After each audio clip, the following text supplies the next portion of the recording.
दोस्तों, क्या आपको पता है चैंपियंस कैसे बनते हैं? ना ही पैसों से, ना ही अपने रुतबे से। ये बनते अपनी मेहनत से, अपनी तकलीफों की आग में जलकर। ये वो सन की लोग हैं जिन्हें अपने रास्ते से कोई नहीं भटका सकता। पूरी दुनिया भी अगर इनके सामने प्रॉब्लम बनकर खड़ी हो जाए तो साला ये उससे भी निपट कर अपने मंजिल तक पहुंच ही जाते हैं। आज मैं आपको फुटबॉल के एक ऐसे चैंपियन के बारे में बताऊंगा जिसने फुटबॉल पर अपनी हुकूमत शुरू कर दी है। जी हाँ दोस्तों, मैं बात कर रहा हूं the king of football, Neymar junior की।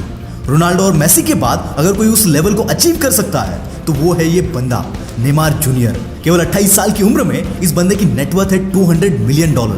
पर दोस्त, इसकी ये औकात इसने खुद बनाई है, क्योंकि इनका जन्म कोई बड़े परिवार में नहीं हुआ था।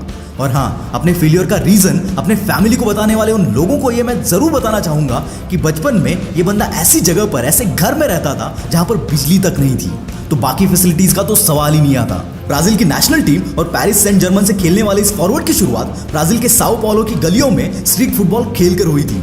एक इंटरव्यू में नेमार ने अपना एक छोटा सा किस्सा बताया था। बचपन में उन्हें कुकीज खाना बहुत पसंद था। एक बार जब उन्होंने अपनी माँ से कुकीज मांगे तो उनकी माँ ने कहा कि उनके पास उतने पैसे नहीं हैं। तो इस छोटे से बच्चे ने अपनी माँ से कहा कि माँ, तुम फिक्र मत करो, मैं एक दिन इतना अमीर बनूंगा कि कुकीज की फैक्ट्री खरीद लूंगा। यह था एक छोटे से बच्चे का खुद की जिंदगी को बदलने का भरोसा और जुनून। अपनी किस्मत को बदलना नेमार के लिए एक जिद बन गई थी। इसके अंदर टैलेंट तो बचपन से ही था और उस टैलेंट को उनके फादर ने एनकरेज किया। एक्चुअल में वो खुद एक फुटबॉलर थे, पर अपने परिवार को चलाने के लिए उन्हें अपना फुटबॉल छोड़ना पड़ा। 3 नौकरियां करके वो अपने परिवार को चलाते थे। जो सपना वो खुद पूरा ना कर सके, वो चाहते थे कि नेमार पूरा करे। और उन्हीं की मदद से नेमार ने एफसी सैंटोस ज्वाइन किया और उनको 4 चैंपियनशिप भी जितवा दी। और इसी वजह से 2011 और 12 में नेमार को south American footballer of the year का अवार्ड भी मिला। और यहाँ इनके ये कारनामे देखकर 2013 में एफसी बार्सिलोना ने अपने क्लब से खेलने के लिए इन्हें $57 मिलियन ऑफर किए। और उसके बाद यहाँ पर बना MSN ट्रायो, यानी कि मेसी, सोरेस और नेमार, जिन्होंने अपने अटैकिंग गेम से ला लीगा को डोमिनेट किया। इन तीनों ने मिलकर 2014-15 की सीजन में ला लीगा, कोपा डेल रे और चैंपियंस लीग जितवाकर बार्सिलोना को कॉन्टिनेंटल ट्रिपल जितवाया। और इसकी वजह से बार्सिलोना आज तक का इकलौता ऐसा क्लब है जिसने ये कॉन्टिनेंटल ट्रिपल 2 बार जीता है। इस बंदे के टैलेंट का अंदाज आप यहीं से लगा सकते हैं कि 4 साल के अंदर ही इसकी वैल्यू 5 टाइम्स बढ़ गई थी। 2017 में French club Paris Saint Germain ने इन्हें $263 मिलियन ट्रांसफर फी ऑफर की, जिसकी वजह से Neymar world's most expensive player बन गए। और नेमार को यहाँ भी अपने डेब्यू सीजन में ही लीग का नंबर 1 प्लेयर होने का अवार्ड मिला। दोस्तों, ऐसे कई लोग हैं जो सक्सेस मिलने के बाद उसके चकाचौंध में खो जाते हैं, पर असली विनर वही होता है जो आसमान तक पहुंचने के बाद भी अपने पैरों को जमीन से उठने नहीं देता। ये बंदा आज तक ये नहीं भूला जहां से उठकर ये आया है, और इसीलिए ये मल्टीपल चैरिटीज करता है जो ब्राजील में साफ पानी, एजुकेशन और बच्चों के हेल्थ पर फोकस करता है। ऐसा कैरेक्टर बहुत कम लोगों का होता है, और ऐसे ही स्ट्रॉन्ग कैरेक्टर का एग्जाम्पल है उनकी मेसी के लिए इज्जत। नेमार ने हमेशा मेसी को ग्रेट कहा है और कंपटीशन मेसी से नहीं, खुद से की है। नेमार ने कभी भी नंबर 1 होने के लिए नहीं खेला। ये बंदा खेलता है for the love of the game, खुद को और ज्यादा बेहतर बनाने के लिए।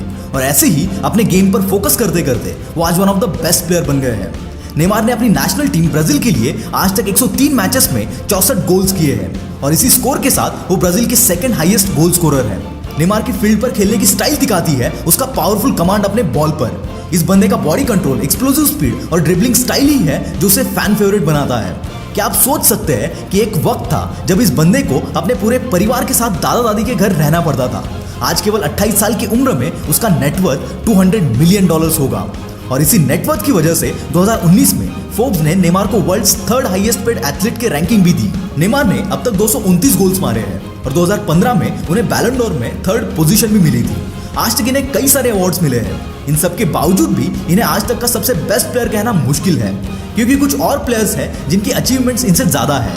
पर हाँ, इस बंदे ने अपनी एक अलग जगह जरूर बनाई है। ये बंदा बेस्ट नहीं सही, पर ग्रेट जरूर है। और अगर आपको भी ऐसी ग्रेटनेस को अचीव करना है तो अपने गोल्स पर मेहनत करो। हालात कितने भी बुरे हो, तुम डरो मत, क्योंकि अगर तुम्हारे अंदर वो भूख है तो तुम्हारा कोई भी सपना हकीकत में उतरे बगैर रह नहीं सकता। और मैं उम्मीद करता हूँ कुछ साल बाद ऐसा एग्जाम्पल मैं आप में से कुछ लोगों का दे पाऊँ। तब तक के लिए keep hustling. This is Mangesh from the will power star, signing off for the day. Bye bye.